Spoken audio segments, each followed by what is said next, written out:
Shaping tomorrow's leaders from 54 nations. Join Global Campus for a 360-degree education. Marwadi University, Rajkot, Gujarat. గత 20 సంవత్సరాలుగా education ఇండస్ట్రీతో మమేకమై journey చేస్తున్నటువంటి మహేంద్ర నాయుడు గారు మీ అందరికీ సుపరిచితమే.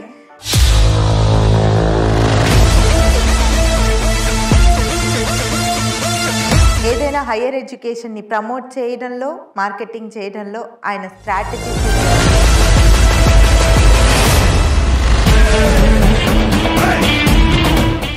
బాగానే ఉందా ఇవే మనం వెళ్తున్నవే, లేకపోతే బెటర్మెంట్ చేయాలంటారు? స్విచ్ ప్రోగ్రామ్స్ ఒక సెక్టర్లోకి వెళ్ళాడు, దాంట్లో ఇంట్రెస్ట్ లేదు, ఇంకొక సెక్టర్ వైపు వెళ్ళే అవకాశాన్ని కొత్త ఎడ్యుకేషన్ పాలసీ కల్పిస్తుంది. మరి ఇంకా ఏమైనా బెటర్గా చేయగలమా దాన్ని?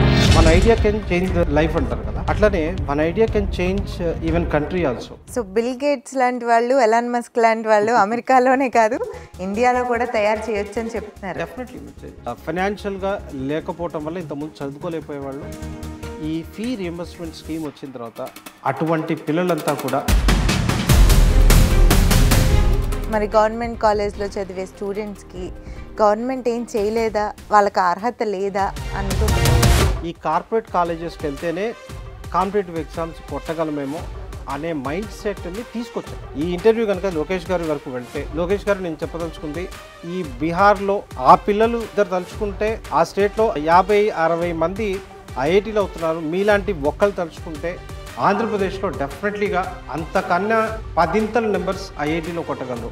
1-1-1-2-2-2 ఈ పిల్లలే ఆ ర్యాంకులను పట్టుకెళ్ళిపోతున్నారు. డెఫినెట్లీ టాలెంట్ అనేది ఓన్లీ ప్రైవేట్ కాలేజీలో చదివే వాళ్ళ దగ్గరే కాదు, ఇది ఇండివిజువల్గా ఉంటుంది.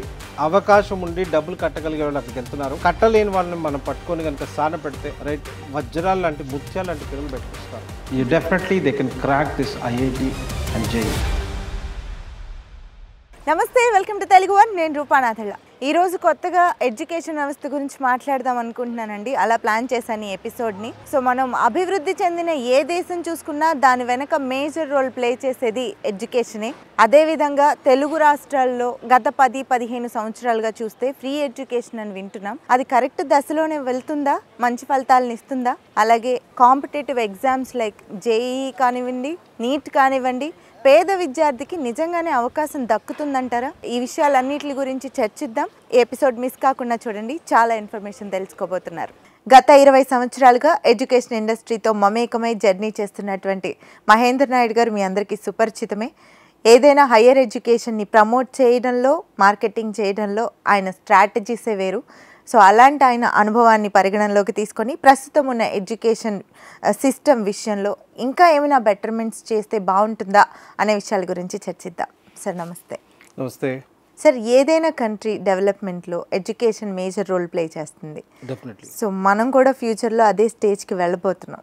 అలాంటి సందర్భంలో ఇప్పుడు ప్రస్తుతం ఉన్న మన ఎడ్యుకేషన్ సిస్టంలో బాగానే ఉందా ఇవే మనం వెళ్తున్నవే, లేకపోతే బెటర్మెంట్ చేయాలంటారా? Definitely ma'am. అంటే మనకి ఈ కొత్తగా వస్తున్న ఎడ్యుకేషన్ పాలసీ ఏదైతే ఉందో, న్యూ ఎడ్యుకేషన్ పాలసీ, అది ఫుల్ ఫ్లెడ్జ్ ఇంప్లిమెంట్ అయిన తర్వాత ఒక రకంగా చెప్పొచ్చు కొద్దిగా చేంజ్ చేశానంటే, పాత చింతకాయ పచ్చళ్ళు అట్లానే ఉంది మనది ఇప్పటివరకు ఎడ్యుకేషన్ సిస్టమ్. అంటే దీంట్లో మేజర్గా ఏంటి అంటే ఈ స్విచ్ ఆన్ ప్రోగ్రామ్స్. అంటే ఒక సెక్టర్లోకి వెళ్ళాడు, దాంట్లో ఇంట్రెస్ట్ లేదు, ఇంకొక సెక్టర్ వైపు వెళ్ళే అవకాశాన్ని కొత్త ఎడ్యుకేషన్ పాలసీ కల్పిస్తుంది. లేదా ఇంతకుముందు ఒకసారి ఏదైనా సెలెక్ట్ చేసుకుంటే ఇంకా దాంట్లోనే వెళ్ళాల్సిన పరిస్థితి లాగా ఉండేది. సో ఆ రకంగా మనం చూసుకున్నప్పుడు డెఫినెట్లీగా కొత్త ఎడ్యుకేషన్ పాలసీ మన ఫ్యూచర్ని ఒక రకంగా ఇంపాక్ట్ చేస్తుందని చెప్పొచ్చు. మరి న్యూ ఎడ్యుకేషన్ పాలసీలో చేంజెస్ వస్తున్నాయి అని చెప్తున్నారు, బాగానే ఉంది. మరి ఇంకా ఏమైనా బెటర్గా చేయగలమా దానిలో?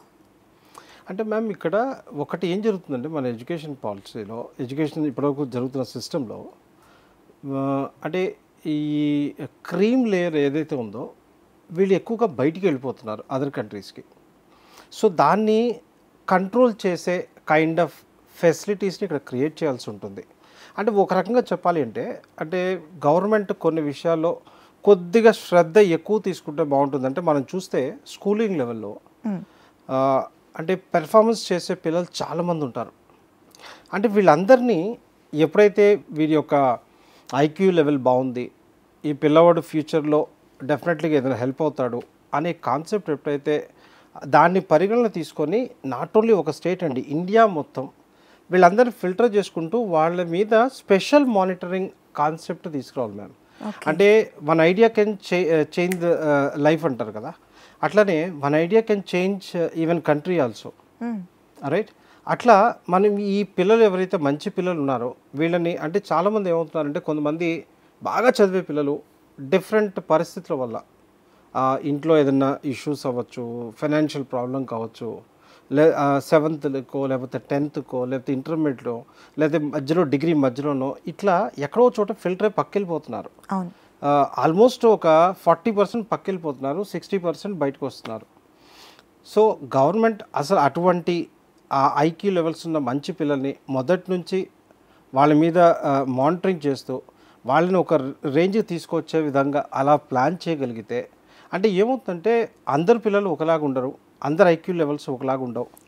ఇట్లాంటి పిల్లల్ని కనుక మనం ఐడెంటిఫై చేసి వాళ్ళని భారతదేశం అభివృద్ధి చెందటంలో వాళ్ళ పాత్ర ఉండేటట్టుగా కనుక డిజైన్ చేయగలిగితే, సో డెఫినెట్లీగా మ్యామ్ ఇప్పుడు నాసాకి వెళ్తే మన వాళ్ళే ఉన్నారు, మీరు name anything, any sector in the world, right?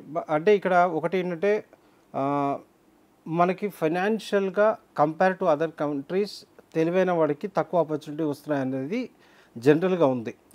So ఆ విషయంలో కనుక గవర్నమెంట్ మీరు ఎక్కడికో వెళ్ళాల్సిన పని లేదు, ఆ ఫెసిలిటీస్ ఏదో మేము ఇస్తాం అంటే ఒక మేధావి బయటికి వెళ్ళనివ్వకుండా చేయగలిగే సిస్టమ్ రావాలంటున్నా. అంటే వీళ్ళ దగ్గర ఆ మానిటర్ ఉండి సో అండ్ సో సుభాష్ చంద్రబోసో సో అండ్ సో సుధీరో ఈజ్ వెరీ టాలెంటెడ్ గై, రేపొద్దున ఈ పర్సన్ ఇండియాలో ఉంటే ఈ ఒక్కడి వల్లనే మొత్తం మార్చగలడు సిస్టమ్, అట్లాంటి ఇంపాక్ట్ తేగలిగిన పిల్లల్ని ఐడెంటిఫై, ఇందాక నేను అదే చెప్పా, స్కూలింగ్ లెవెల్ నుంచి ఫిల్టర్ చేసుకుంటారండి, అట్లాంటి పిల్లల్ని ర్యాడర్లో పెట్టండి, అట్లాంటి పిల్లల్ని బయటికి వెళ్లకుండా ఏం చేయొచ్చో అది చేయమంటున్నాను నేను. రైట్? ఇప్పుడు నెగోషియేషన్స్ బోల్డ్ దగ్గర చేస్తాం, అదే నెగోషియేషన్స్ ఈ మేధావులతో చేయమంటున్నాను నేను. ఆ ఇంటలెక్చువల్ పిల్లలు ఉంటారు చూసారు, వాళ్ళతో చేయమంటున్నాను నేను. వాళ్ళని బయటికి పంపించొద్దు అంటున్నాను, మీకేం కావాలి, రైట్? సో ఆ సిస్టమ్ని కనుక డెవలప్ చేసి స్కూల్ లెవెల్ నుంచి పిల్లల మీద అది పెట్టి, రైట్, ఈ పిల్లోడు మన ఫ్యూచర్, భారతదేశానికి ఫ్యూచర్ అవుతాడు ఈ పిల్లోడు అనేది గుర్తించి ఎంకరేజ్ చేసి వాళ్ళని ఎక్కడికి పోకుండా వాళ్ళకి కావాల్సిన ఫెసిలిటీస్. మ్యామ్ ఇప్పుడు ఒక పూర్ పిల్లోడు ఉన్నాడు, he want to be A doctor, right? చాలా కారణాల వల్ల ఆ పిల్లోడు వెనక్కి వెళ్ళిపోతున్నాడు. అటువంటి పిల్లోడిని డాక్టర్ని చేస్తే అటువంటి పిల్లోడు వండర్స్ చేస్తాడు మ్యామ్. ఇంకొక పిల్లోడు ఉంటాడు ఫైనాన్షియల్గా ఇష్యూస్ ఉన్నాయి, అట్లాంటి వాడు చేస్తే అబ్దుల్ కలాం లాంటి శాస్త్రవేత్త అవ్వచ్చేమో. సో నేనేమన్నానంటే ఇండివిజువల్ అటెన్షన్ ఈ క్రీమ్ పిల్లల మీద ఇవ్వాలి అంటున్నా. పాసిబుల్ సార్, చాలా మంది పిల్లలు ఉంటారు కదా. ఎగ్జాక్ట్లీ మ్యామ్, అందుకే కదా ఇప్పుడు వీళ్ళు మీరు పట్టించుకోకపోతే వేరే కంట్రీ వాళ్ళు పట్టించుకోవడం రెడీగా ఉన్నారు, రైట్?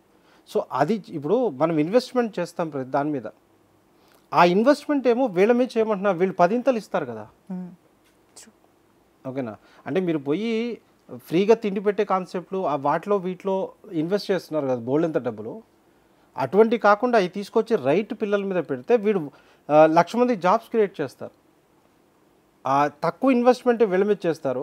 1,00,000 మంది జాబ్స్ క్రియేట్ చేయాలంటే గవర్నమెంట్కి పెద్ద పనేమో, అదే కనుక ఇటువంటి మేధావుల్ని కనుక కరెక్ట్ పట్టుకొని చేస్తే వీళ్ళు 1,00,000 జాబ్స్ వీళ్ళే క్రియేట్ చేస్తారు. వీళ్ళలోంచి బిల్ గేట్స్ పుట్టుకొస్తారు మ్యామ్. చాలా ఆలోచించారు సార్ స్టూడెంట్స్ గురించి. అంతే. సో బిల్ గేట్స్ లాంటి వాళ్ళు, ఎలాన్ మస్క్ లాంటి వాళ్ళు అమెరికాలోనే కాదు ఇండియాలో కూడా తయారు చేయొచ్చు అని చెప్తున్నారు. డెఫినెట్లీ చేయొచ్చు. బాగానే ఉంది సార్, కానీ నా డౌట్ ఏంటంటే గత 15 సంవత్సరాలుగా ఈ తెలుగు రాష్ట్రాల్లో మనం ఫ్రీ ఎడ్యుకేషన్ గురించి వింటున్నాం. గవర్నమెంట్ ఫ్రీ ఎడ్యుకేషన్ అని చెప్తుంది. అసలు ఈ పద్ధతి అనేది మీ ఉద్దేశంలో రైటా, కరెక్టా, కాదా? మేము ఒక రకంగా చెప్పాలంటే మంచి యాటిట్యూడ్ ఉన్న పిల్లలకి ఒక అవకాశాన్ని కల్పిస్తే, ఒక సపోర్ట్ చేస్తే ఏం వండర్స్ చేయగలిగారో తెలుగు రాష్ట్రాల్లో అటువంటి పిల్లలు బోల్డ్ మంది ఉన్నారు మ్యామ్. అంటే ఫైనాన్షియల్గా లేకపోవటం వల్ల ఇంతకుముందు చదువుకోలేకపోయేవాళ్ళు, ఈ ఫీ రియంబర్స్మెంట్ స్కీమ్ వచ్చిన తర్వాత అటువంటి పిల్లలంతా కూడా అంటే గవర్నమెంట్ జనరల్గా తీసుకొచ్చేటప్పుడు ఒక పాలసీ దాని గురించి మంచి వేలో ఆలోచించి తీసుకొస్తుంది. ఒక రకంగా దాన్ని యూజ్ చేసుకునే వాళ్ళు రైట్ వేలో యూజ్ చేసుకుంటున్నారు. కాకపోతే దీంట్లో ఏంటంటే దాంట్లో సీరియస్నెస్ రావటం కోసం కొన్ని చేంజెస్ చేస్తే బాగుంటుంది అని నేను అనుకుంటున్నాను మ్యామ్. సో ఎటువంటి చేంజెస్ రావాలంటారు మీరు? అంటే ఇది ఏదో మాకు గవర్నమెంట్ ఇచ్చేస్తుంది ఏదో అన్నట్టుగా అంతే అంత లైట్గా తీసుకోకుండా దీంట్లో సీరియస్నెస్ రావాలి అంటున్నా. ఎలా అంటే ఏ రకంగా అంటే మనకి ఎగ్జాంపుల్ మన ఇంజనీరింగ్ విషయానికి వస్తే ఎంసెట్ ఎగ్జామ్ రాస్తున్నారు. ఎగ్జామ్ రాస్తే దాంట్లో క్వాలిఫై అయిన వాళ్ళకి ఈ ఫీ రియంబర్స్మెంట్ స్కీమ్ అనేది వాళ్ళకి వస్తుంది. సో అక్కడ వరకు బాగుంది. బట్ మీరు చూస్తే అక్కడ వరకు సీరియస్గా ఉన్న పిల్లలు ఆ తర్వాత లెవెల్లో చూస్తే ఇంజనీరింగ్లో పాస్ పర్సంటేజ్ ఈ రియంబర్స్మెంట్ తీసుకుంటున్న వాళ్ళు చాలా తక్కువగా ఉంటుంది. ఎందువల్ల అంటారు? సీరియస్నెస్ లేకపోవటం. ఎందుకంటే బాధ్యత ఇందాక అదే చెప్పా, బాధ్యతగా చదువుకునే పిల్లవాడిని ఎంకరేజ్ చేయండి అంటున్నా. బాధ్యత లేనివాడిని పనిష్ కూడా చేయమంటున్నా. అంటే ఎగ్జాంపుల్ ఇప్పుడు ఇంటర్మీడియట్ అయిపోయింది, ఎంసెట్ ఎగ్జామ్ రాసి ఇంజనీరింగ్లో సీట్ వచ్చింది. ఇంజనీరింగ్ సీట్ వచ్చిన తర్వాత ఒక కండిషన్ పెట్టొచ్చు కదా అంటున్నాను గవర్నమెంట్ని. ఎలాంటిది పెడితే? అంటే ఏ రకంగా అంటే let's say 70% attendance, 70% marks in academics. Okay. అంటే మీరు ఫ్రీగా ఇస్తున్నారు కదా డబ్బులు, ఇస్తున్నప్పుడు ఎంత బాధ్యతగా చదవాలి? ఇప్పుడు మీరు 99% తెచ్చుకోండి అని చెప్తే నిజంగా మీకు డబ్బులు ఇవ్వటం ఇష్టం లేదు, అందుకే ఇట్లాంటి కండిషన్స్ పెడుతున్నారు అనుకోవచ్చు. పోనీ 70 కాదు, కనీసం 60-65 ఈ రేంజ్ కనుక మార్కులు తెచ్చుకోవట్లేదు అంటే definitely something is wrong. So దీంట్లో ఒక రకంగా చూస్తే బీహార్లో కూడా మనలాంటి పాలసీ ఉంది.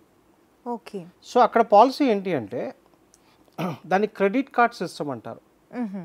సో ఇంటర్మీడియట్ కంప్లీట్ చేసుకొని హయ్యర్ ఎడ్యుకేషన్ వైపు వెళ్ళాలనుకున్న లేదా డిగ్రీలు కావచ్చు, పీజీలు కావచ్చు, ఎనీథింగ్, దానికి గవర్నమెంట్ ఏం చేస్తుందంటే క్రెడిట్ కార్డ్ అని ఇస్తుంది. దీంట్లో ఏమవుతుందంటే గవర్నమెంట్ నుంచి డబ్బులు తీసుకోవాలి అంటే ఎక్కడో ఒక ఆలోచన స్టార్ట్ అవ్వాలి. అంటే నేను సీరియస్గా లేకుండా ఆ డబ్బులు తీసేసుకొని గవర్నమెంట్ చేత ఖర్చు పెట్టించి నేను దాన్ని సీరియస్గా వాడుకోకపోతే అవన్నీ ఎవరి డబ్బులు మ్యామ్? ఫ్రీగా వచ్చే డబ్బులు కాదు కదా. సో ఇక్కడ ఒక చిన్న కండిషన్ పెట్టవచ్చు అంటున్నా, దీనివల్ల ఎడ్యుకేషన్ స్టాండర్డ్స్ బెటర్ అవుతాయి అని చెప్తున్నా. రైట్. సీరియస్నెస్ పెరుగుతుంది అని చెప్తున్నా. మన ఇన్స్టిట్యూషన్స్లో మిస్ అవుతుంది సీరియస్నెస్ మ్యామ్. సో ఇప్పుడు అక్కడైతే బీహార్లో పిల్లల్ని ఎట్లా బాధ్యతగా చేస్తున్నారో, నువ్వు తీసుకో, మాకు అభ్యంతరం లేదు, హైయర్ ఎడ్యుకేషన్ చేసుకో, నువ్వు చేసుకొని జాబ్ సంపాదించి మాకు కట్టని చెప్తున్నారు. సో ఇక్కడ మనం ఏం చేస్తున్నాం? ఫ్రీగా తీసుకెళ్ళిపో అని చెప్తున్నాం. సో ఫ్రీగా ఇవ్వటం తప్పులేదు. ఎవరికి ఇవ్వాలి అంటే ఈ చదువుకునే పిల్లలకి ఇవ్వండి, సీరియస్గా ఉండే పిల్లలకి ఇవ్వండి, ఎవరు డిజర్వ్ చేసుకుంటారో వాళ్ళకి ఇవ్వండి, కింద వాళ్ళకి బాధ్యత పెంచండి అని చెప్తున్నాను. మీరు చెప్పింది ఫాలో అయితే పిల్లలతో పాటు వాళ్ళ పేరెంట్స్ కూడా పెరుగుతుంది సార్ బాధ్యత. డెఫినెట్లీ వాళ్ళు కట్టాల్సి వస్తుంది. ఇప్పుడున్న దాంట్లో బాధ్యత లేకపోవటం వల్ల ఆ సఫర్ అవుతున్నది ఎవరు అంటే ఫస్ట్ పేరెంట్స్ మ్యామ్. ఆ పేరెంట్స్ బాగా ఇటువంటి పిల్లలు ఎవరైతే ఉన్నారో వాళ్ళ వల్ల సఫర్ అవుతున్నారు. సో సీరియస్నెస్ని పెంచమని చెప్తున్నా. మీరు ఫ్రీ ఎడ్యుకేషన్ ఇవ్వండి, చాలా బాగుంది. అట్ ద సేమ్ టైం ఈ కండిషన్స్ పెట్టండి. ఒకవేళ నువ్వు మంచి మార్కులు తెచ్చుకుంటే క్లాసులకు అటెండ్ అవ్వు, మంచి మార్కులు తెచ్చుకో, నువ్వు కట్టాల్సిన పని లేదు. తక్కువ మార్కులు తెచ్చుకో, క్లాసులు అటెండ్ కావు, సో ఈ డబ్బులన్నీ కూడా నువ్వు వెనక్కి కట్టు. ఆ సిస్టమ్ తీసుకొని వస్తే భయం అంటూ స్టార్ట్ అవుద్ది మ్యామ్. రైట్. సో ఫ్రీగా చదివించడం అనేది డెఫినెట్లీ మంచిదనే చెప్తాను.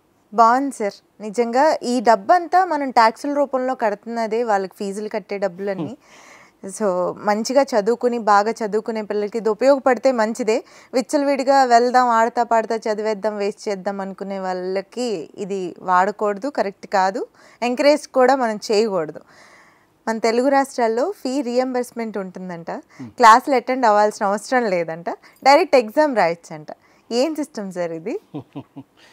సో ఇటువంటి పాలసీలో మంచి కోసం యాక్చువల్గా ఈ రియంబర్స్మెంట్ కాన్సెప్ట్ ఉంటుంది.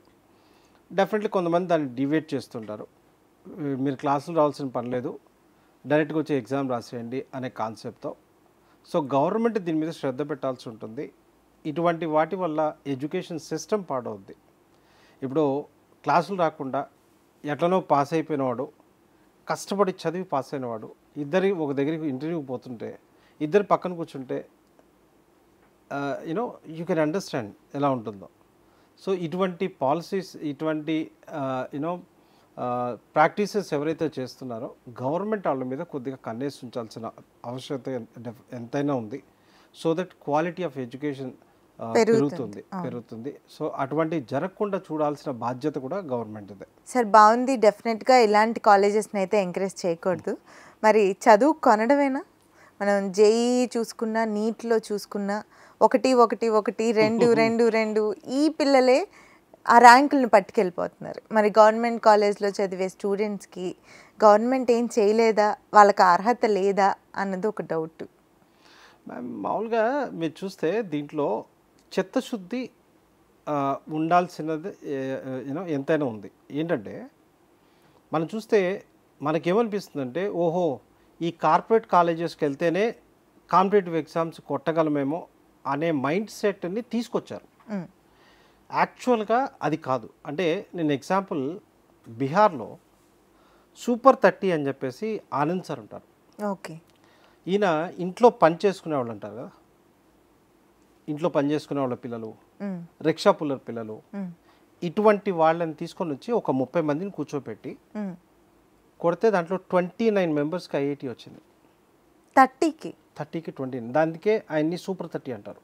ఓ, అది ఒకసారి చేస్తే ఏదో లక్లో జరిగింది అనొచ్చు. గత 10-15 సంవత్సరాలు చేస్తున్నాడు ఆయన. అదేవిధంగా బీహార్లో రీసెంట్గా ఒక ఆర్టికల్ వచ్చింది, ఐఐటి విలేజ్.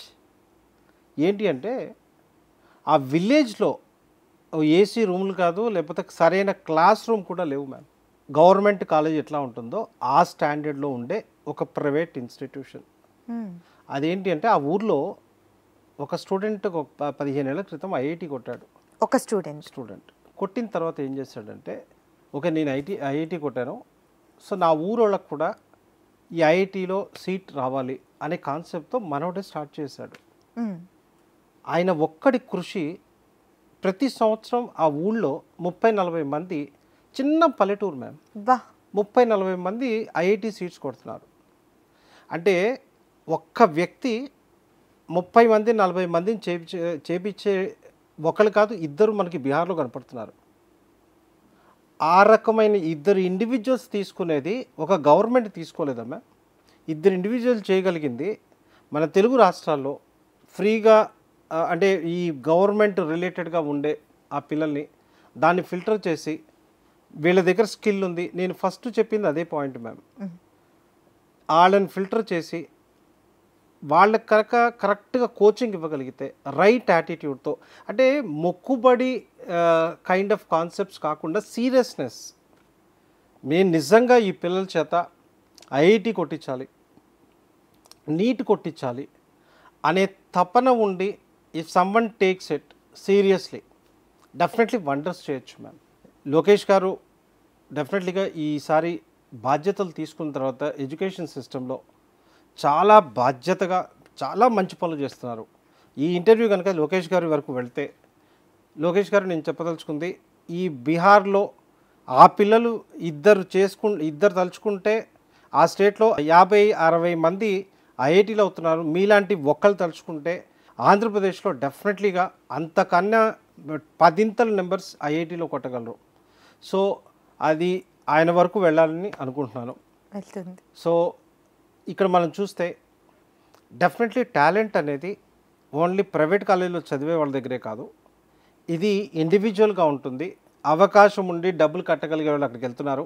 కట్టలేని వాళ్ళని మనం పట్టుకొని కనుక సాన పెడితే రైట్ వజ్రాలు లాంటి ముత్యాలు లాంటి పిల్లలు బయటకు వస్తారు. You definitely they can crack this IIT and JEE, మన లేకపోతే నీట్ కావచ్చు, వీళ్ళు డెఫినెట్లీ.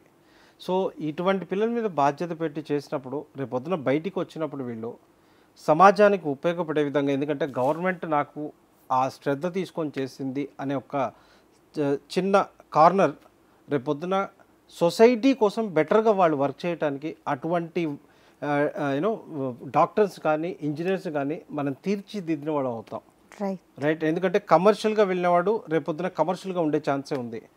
5 కోట్లు పెట్టి ఎంబీబీఎస్ ఎండి మాస్టర్స్ కంప్లీట్ చేసుకున్న మెడికల్ స్టూడెంట్ వచ్చి ఫ్రీగా ఎందుకు వర్క్ చేస్తాడు మ్యామ్? అందుకే కార్పొరేట్ హాస్పిటల్స్ కనుక మీరు వెళ్ళినట్టు అయితే మీ బిల్లు మినిమం 1000-2000 నుంచి స్టార్ట్ అవుతే అది 1,00,000 అవుద్దో 2,00,000 అవుద్దో చెప్పలేము. ఎందుకంటే మీ ఎక్కడ కూడా మీ మీద సింపతి ఉండదు. ఆ డాక్టర్కి అన్ని కోట్లు ఖర్చు పెట్టి వచ్చినప్పుడు ముందు నేను ఖర్చు పెట్టింది వెనక్కి తెచ్చుకోవాలనే యాటిట్యూడ్ ఉంటుంది. సో ఈ రకంగా వచ్చే పిల్లలు రేపొద్దున సమాజానికి ఉపయోగపడతారు. సార్, మీరు చెప్పిన ఆలోచన ప్రకారంగా గవర్నమెంట్ కనుక దృష్టి పెడితే మట్టిలోంచి మాణిక్యాలు తీయొచ్చు అంటున్నారు. మీ మార్వాడి యూనివర్సిటీ గురించి 4 మాటల్లో మా ప్రేక్షకుల కోసం. ఈ అబౌవ్ అంటే middle class, lower middle class, upper middle class particular ఆ సెగ్మెంట్ పిల్లలు ఎక్కువ అట్రాక్ట్ అవుతున్నారు. అంటే ఈ పిల్లలు పోయి ఇండియాలో బెస్ట్ ఇన్స్టిట్యూషన్కి వెళ్ళాలి వచ్చినప్పుడు ఒక 30-40 లక్షలు ఖర్చు పెట్టాలని ఖర్చు పెట్టలేరు.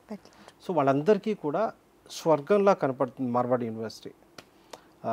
ఒక మంచి గ్లోబల్ క్యాంపస్, డెఫినెట్లీ అంతా బాగుంది. సో ఆల్మోస్ట్ అడ్మిషన్స్ ఒక 25-30% అడ్మిషన్స్ ఆల్రెడీ కంప్లీట్ అయిపోయాయి. ప్రస్తుతం అడ్మిషన్స్ జరుగుతున్నాయి.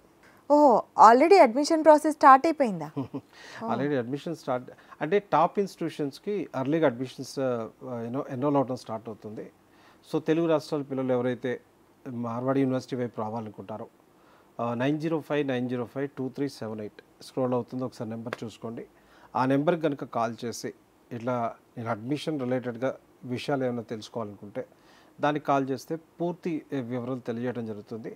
సో ఎవరైతే అడ్మిషన్ తీసుకోవాలనుకుంటారో ఆ నెంబర్కి కాల్ చేస్తే వాళ్ళకి ఇన్ఫర్మేషన్ ఇవ్వడం జరుగుతుంది. సో చూసారు కదండి, Marwadi university assistant vice president admissions Mahender Naidu గారు ఉన్నారు. సో ఈ యూనివర్సిటీలో కనుక పిల్లల్ని మీరు జాయిన్ చేయాలనుకుంటే 9059052378 నెంబర్కి కాల్ చేయండి. మీ అడ్మిషన్ని కన్ఫర్మ్ చేసుకోండి. థ్యాంక్ యూ మహేందర్ నాయుడు గారు. Thank you.